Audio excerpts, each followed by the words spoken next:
제141차 정책조정회의를 시작하겠습니다. 원내대표님 모두가 하시고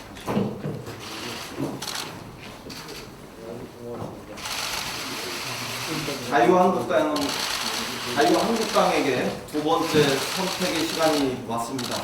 3당 원내대표의 합의 정신에 근거해서 국회 정상화의 길로 복귀할 건지 아니면 다시 대결과 갈등의 막다른 골목으로 선택할 건지 다시 결단의 시간이 되었습니다.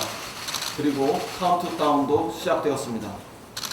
민생을 저버린 더 이상의 태업은 우리 국민에게 용납될 수 없습니다. 자유한국당은 국회에서 시급한 민생을 해결해야 합니다. 서둘러 수경을 심사하고 의결하도록 협조해야 합니다. 오죽하면 자유한국당 의원들까지 조건 없이 국회에 등원하자고 하겠습니까? 국민 여망을 쫓자는 자유한국당 의원들의 진심 어린 목소리를 외면하지 말기 바랍니다. 유일한 해법은 합의 정신에 따라 조건 없이 국회에 복귀하는 것입니다. 민생을 위한 시간은 지금 말하는 이 순간에도 흘러가고 있습니다. 안방에서 목소리 큰 의원들의 당리당략에 빠져 더 이상 민생을 저버리지 말기 바랍니다. 침대에 누워 헤드폰을 끼고 거기서 울리는 소리를 듣는 것이 절대 민심의 전부가 아니라는 점을 명심하기 바랍니다. 우리 국민은 누구도 지금 자유한국당이 국회로 돌아온다고 해서 패배자라고 생각하지 않으실 겁니다. 그것은 다시 공존의 정치를 향한 용기 있는 결단이기 때문에 저부터 환영하고 응원하겠습니다. 합의문에 의거해서 내일 본회의에서 상임위원장과 예결위원장의 선출을 추진하겠습니다. 진심으로 자유한국당 의원님들과 함께할 수 있기를 희망합니다. 다음 주에 예정된 교섭단체 연설과 대정부 질문도 차질 없이 진행될 수 있도록 준비하겠습니다. 그때에도 또 우리는 기다리겠습니다. 자유한국당과 함께할 수 있기를 진심으로 희망합니다. 민주당은 시급한 민생을 위해서 할 수 있는 모든 일을 다할 것이다. 이런 점을 분명히 말씀드립니다. 문재인 대통령께서 내딛는 행보가 한반도 평화의 활로를 예고하고 있습니다. 문재인 대통령께서는 오늘 G20 정상회의 참석을 위해서 일본 오사카로 향하십니다. G20 정상회의 기간 중에 중국, 러시아 등 7개 나라의 정상과의 회담을 통해서 한반도 평화 프로세스에 대한 국제적 지지를 더욱 확고하게 만드실 예정입니다. 이어지는 한미 정상회담도 한반도 평화의 중대한 분기점이 될 것으로 기대합니다. 북미 협상 재개의 돌파구는 어떤 의미에서 이미 마련되기 시작했는지도 모르겠습니다. 문재인 대통령께서는 어제 북미 간의 3차 정상회담에 대한 대화가 이루어지고 있다. 협상 재개의 시기가 무르익었다. 이렇게 밝히신 바 있습니다. 트럼프 대통령과 김정은 위원장의 친서 교환을 계기로 협상 재개에 대한 기대가 커져 있습니다. 그런데 지금 다시 성큼 협상 재개의 시기가 무르익었다. 이렇게 말씀하시니까 마음을 설레게 합니다. 조속한 현실이 되기를 바라마지 않습니다. 그동안 북미는 비핵화 이행의 과정과 순서를 두고 밀고 당기기를 반복해 왔습니다. 문재인 대통령은 한반도 평화 프로세스는 북미 협상의 재개를 통해 다음 단계로 나아가게 될 것이다. 이렇게 말씀하셨습니다. 다음 단계로 나아가기에 위해서는 비핵화 이행의 과정과 순서를 둘러싼 해법을 함께 찾아야 합니다. 하노이 회담 이후 속도를 내지 못하던 북미 간 비핵화 협상에 돌파구가 마련될 수 있도록 대통령의 담대한 행보를 응원합니다. 북미가 2차 정상회담에서 확인한 이견을 좁히기 위해 실무 협상에 신속하게 돌입할 수 있기를 간절히 기원합니다. 더불어민주당은 문재인 대통령과 북미 정상의 한반도 평화를 위한 노력을 적극 뒷받침하겠습니다. 이상입니다. 예, 다음으로 정책위원을 말하겠습니다.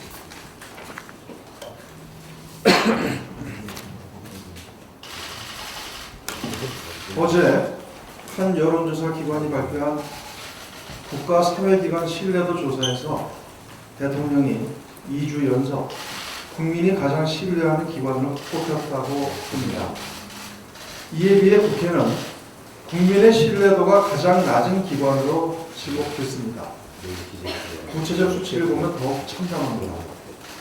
대통령을 신뢰한다고 응답한 국민의 비율이 25.6%였던 데 반해 국회는 그 10분의 1도 안 되는 2.4%에 불과했습니다. 자유한국당의 억지와 목리로 파행과 반쪽 운영을 거듭하는 국회를 바라보는 국민의 시선이 얼마나 차가운지를 여실히 보여주는 것입니다. 자유한국당은 이처럼 싸늘한 민심을 엄중하게 받아들여야 합니다.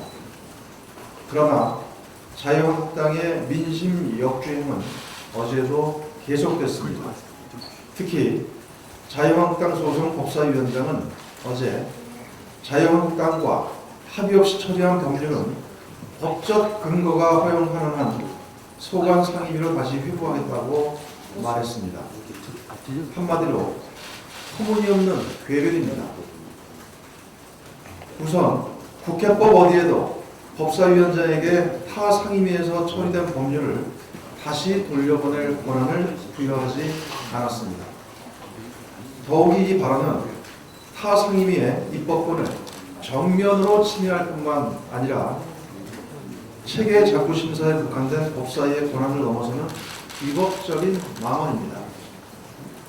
황교안 대표의 이딴 비상식적인 발언으로도 모자라 판사 출신 법사위원장의 위법적 발언까지 하루가 멀다 하고 벌어지고 있는 자유한국당의 망언 경진대회에 경악을 금할 수 없습니다. 이뿐만 아닙니다. 자유한국당은 법안 소위를 통과한 소방관 국가직화 관련법, 과거사 관련법, 고교 무상교육 관련법 등을 무더기로 안건 조정 신청했습니다. 강리당량을 위해서라면 국민 안전 및 학생들의 교육권은 얼마든지 짓밟혀도 상관없다는 민생 폭거입니다. 이쯤 되면 자유한국당의 목적이 민생 파탄이 아닌가 하는 의심까지 듭니다. 더불어민주당은 여야가 합의된 의사 일정을 흔들림 없이 추진해 나갈 것이며 상임위 차원의 법안 논의와 추경 심사에 보다 속도를 내도록 하겠습니다. 이인영 원내대표도 말씀하셨듯이 내일 예정된 본회의에서 상임위원장 선출과 정개특위, 사개특위 연장 문제를 마무리 지을 수 있도록 야3당과 긴밀히 협의해 추진할 것입니다. 특히 거듭되는 자유한국당의 국회 마비 시도를 근원적으로 근절하기 위해 법사위 관련 국회법 개정도 적극 추진할 것입니다. 자유한국당도 명분 없는 민생 파괴 행위를 중단하고 국회로 복귀하십시오. 여야 4당의 정상적 국회 운영을 방해하려는 어떤 시도도 절대 좌시하지 않을 것입니다. 문재인 대통령께서 G20 정상회의 참석을 위해 오늘 출국합니다. 문 대통령은 G20 정상회의 기간 동안 미, 중, 러 등과의 정상회담을 통해 조속한 북미 대화 재개와 평화체제 구축을 위한 국제사회의 적극적 관심과 지지를 당부할 예정입니다. 이와 관련해 문 대통령이 언론 인터뷰를 통해 북미 사이의 3차 정상회담과 관련된 논의가 이루어지고 있으며 특히 개성공단 재개가 남북미 모두에게 이득이 되는 방안이라고 언급한 것을 주목합니다. 개성공단 재개는 남북관계 공고화를 넘어 북한의 비핵화에 상응하는 실질적 조치 가운데 하나로 평가받고 있기 때문입니다. 마침 오늘 비건 대북정책 특별대표가 방한할 예정입니다. 3차 북미 정상회담과 개성공단 재개와 관련해 건설적인 결론이 도출될 수 있도록 정부 부처의 적극적인 역할을 당부합니다. 이와 함께 금강산 관광 재개와 관련한 논의도 속도를 내주기 바랍니다. 이번 G20 정상회의와 연이은 트럼프 대통령의 방안은 한반도의 평화와 명운에 있어 대단히 중요한 계기가 될 것으로 기대합니다. 한반도 비핵화와 항구적 평화체제 구축을 위한 정부의 노력에 이제는 우리 정치권도 적극적으로 화답해야 할 것입니다. 적어도 이 기간만큼은 정치권 모두가 정쟁을 자제하고 한마음으로 평화를 위한 노력에 동참해 줄 것을 간곡히 호소합니다. 다음은 현안으로 제3정조위원장이신 최은열 의원께서 말씀해 주십시오. 여러 가지 어려운 경제 지표가 발표된 가운데서도 매우 긍정적인 신호가 있어 한 말씀 드리고자 합니다. 지난 6월 11일 국제금융시장에서 우리 정부가 발행하는 15억 불 규모의 예평채가 역대 최저금리로 발행되었습니다. 발행 물량 중 5년물 5억 불의 경우에는 발행 기준이 되는 5년 만기 미국 국채의 금리에 불과 30bp만을 가산한 매우 양호한 조건 2.177%로 발행이 되었습니다. 20년 전 IMF 위기가 닥쳤던 1998년 봄 5년 만기 예평채를 발행할 때 가산금리가 345bp에 달했던 것에 비하면 격세지간이라 하지 않을 수 없습니다. 돈을 빌려줄 때 신용이 높고 향후 상환 능력이 높을수록 낮은 금리로 빌려준다는 것이 자본주의 경제에서의 상식입니다. 따라서 국제금융시장에서 지금껏 가장 싼 금리로 우리 정부가 돈을 빌리게 됐다는 것은 앞으로의 이자 부담이 과거보다 줄었다는 것 이상의 큰 의미가 있습니다. 즉, 우리 경제를 바라보는 객관적인 시선을 국제금융시장을 통해 확인할 수 있었다는 것입니다. 외국 투자자들은 대한민국 경제의 신용도가 더 높아졌다고 보고 있고 향후 우리 경제의 기초 체력도 더 나아져서 생활 능력도 더 좋아질 것으로 판단한 결과라고 보입니다. 그렇지만 미중 간 무역 마찰, 4차 산업혁명의 태동, 전통 제조업의 급격한 경쟁력 하락, 고령화 등에 따른 국내 인구 구조의 변화, 최저임금 인상 등으로 인한 고용 노동 환경의 변화 등으로 전 산업 분야가 서로의 나아갈 길을 모색하고 있습니다. 그리고 그 과정에서 많은 국민들이 고통을 겪고 있는 것도 사실입니다. 우리 더불어민주당 정부는 포용적 성장을 통해 어려움에 처한 국민들을 함께 보듬으며 이 과정을 극복해 나갈 것입니다. 정책 추진 과정에서 일부 아쉬웠던 점은 겸허히 수용하고 개선해 나갈 자세가 되어 있습니다. 하지만 황교안 자유한국당 대표는 대표 당선 후 25일 동안 소위 민생 투어를 마치고 가진 기자회견에서 우리 경제 상황을 지옥의 현장, 회복 불능의 경제라고 표현한 바 있습니다. 이런 극단적인 발언은 우리가 마주한 난제들을 풀어나가는데 아무런 도움이 되지 않습니다. 국민들만 불안하게 할 뿐입니다. 국정의 동반자답게 자유한국당도 하루속히 국회로 복귀하여 함께 민생을 살펴주실 것을 기대합니다. 이상입니다. 네, 다음은 오정조 위원장이고요. 에너지특위 간사인 전현희 의원 말씀해 주십시오.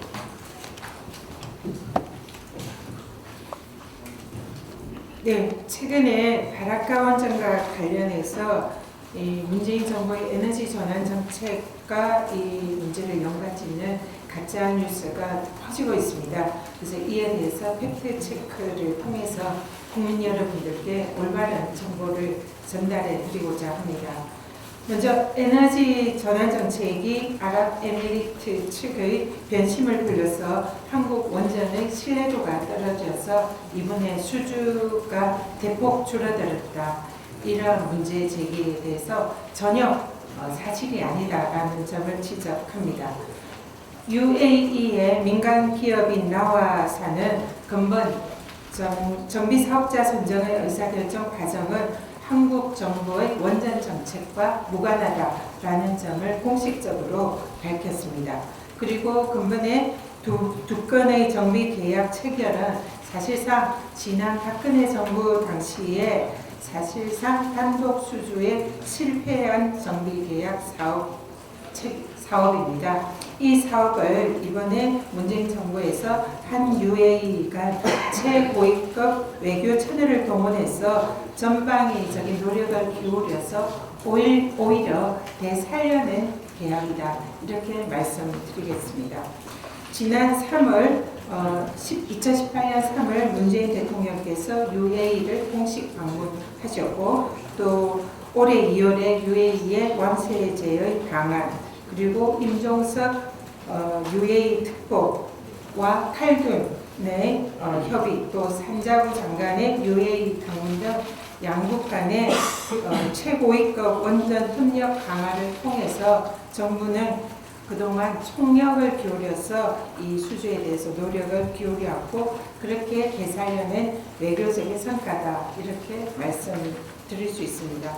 이런 우리나라와 UAE 간의 전략적인 동반자 관계와 또 UAE에서 공식적으로 이것은 우리나라 에너지 정책과 무관하다라는 점을 밝힌 점을 비추어 이번에 이와 관련된 언론들의 보도나 일부 야당의 내용은 전혀 사실이 아니다라는 점을 말씀드리고요. 그리고 오히려 이런 보도 형태로 인해서 한 UAE 간의 관계가 훼손될 수 있고 국내 원전 산업의 국제적인 평판도 떨어질 수 있기 때문에 좀 보도에 신중을 기해야 할 필요가 있다라는 말씀을 드립니다.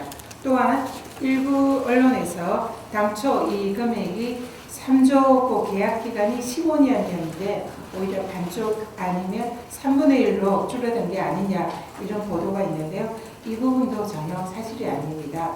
지난 2018년 11월에 에너지 특위에서 이 내용이 일부 의원이 주장을 해서 언급이 된 바 있는데요. 이것은 당시에 추정이었고 또 여기에 대해서 일부 언론이 규모를 재인용한 것에 불과한데 이것이 기정사실화된 그런 측면이 있습니다. 그런데 이러한 내용은 실질적으로 협상 당사자 간에 전혀 협의되거나 논의된 적조차 없는 그런 내용입니다. 단지 추정에 불과한 내용이 확대 재생산된 것에 불과하다라는 점을 말씀드리겠습니다. 이번 계약에서 한수원과 한전 KPS가 수행할 업무 범위는 기존에 논의해오고 있었던 정비 서비스 계약과 사실상 동일하다는 점을 고려할 때에 기존의 기대에 못 미치고 줄어든 그런 계약이었다라는 일부 보도는 주장은 전혀 사실이 아니다라는 말씀을 드리겠습니다.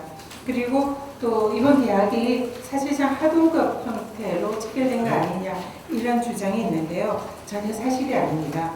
기존의 원전 건설 주계약, 운영 지원 계약과 동일하고 또 이번 계약은 계약자인 한수원과 발주자인 나와에너지 간의 정비 사업 계약을 직접 체결한 것으로 하도급 하청 계약이 아니다라는 점을 분명히 밝혀드립니다. 이번 계약은 한 UAE 간의 원전 협력이 건설뿐만 아니라 설계, 운영, 핵연료 정비 등 원전 전 주기의 협력으로 완성되었다는 점에 큰 의미가 있습니다. 그리고 우리 원전 기업이 그동안 해외 대형 원전 사업 참여뿐만 아니라 이번 계약으로 인해서 원전 정비 서비스 사업 분야에도 진출하는 계기가 되었다는 점에서 주요 성과로 볼 수가 있습니다. 다시 이런 가짜 뉴스에 기반한 언론 보도가 더 이상 확대 재생산되지 않기를 다시 한번 간곡히 부탁드리겠습니다. 감사합니다. 예, 다음 조영진 의원. 네, 여상규 법사위원장과 관련해서 좀 부연 말씀드리도록 하겠습니다. 어제 26일 여상규 법사위원장께서는 각 상임위에서 한국당의 참여 없이 통과된 법안들을 돌려보내겠다고 발언을 했습니다. 상임위에서 통과된 법안을 법사위가 반려하는 경우는 해당 상임위가 법안 재심사를 위해 요청한 경우이거나요. 또 체계 자구 심사 과정에서 반려할 필요가 있다고 인정된 경우에 법사위원회의 의견 또는 간사 간의 합의를 거쳐서 상임위원회의 법안을 반려하고 있습니다만, 각 상임위에서 적법한 절차를 거쳐서 통과된 법안을 법사위원장이 자의적으로 반려할 권한은 없습니다. 그러한 전례도 없는 황당한 발언이 아닐 수 없습니다. 국회법에는 그런 권한은 당연히 명시되어 있지 않을 뿐더러 오히려 이유 없이 심사하지 않을 경우에는 120일 뒤에 상임위가 본회의의 부의를 요구할 수 있도록 되어 있습니다. 여상규 법사위원장께서는 법을 모르고 법사위를 운영을 하시는 겁니까? 아니면 또다시 법 위에 설 국리를 하고 계시는 겁니까?